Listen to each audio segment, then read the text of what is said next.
Wala na kayong pupuntahan.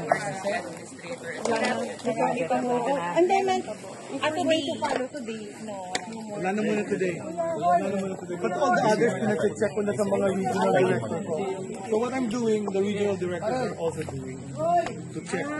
So napupunta siya nationwide.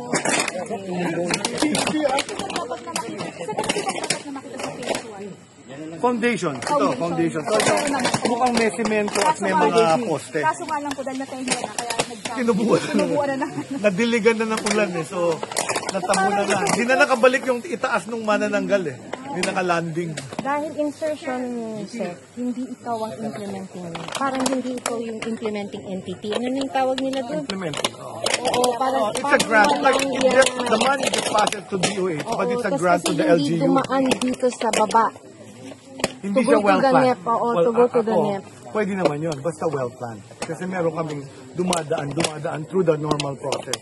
And the normal process is you submit your request to the regional office will submit to central office, and then we put it in our NEP. Ito, parang bula, dumating na lang in 2022. And then nakita nyo na lang to, Seth. After, saka lang napuntahan yung lupa, yung unang lupa, hindi pwede.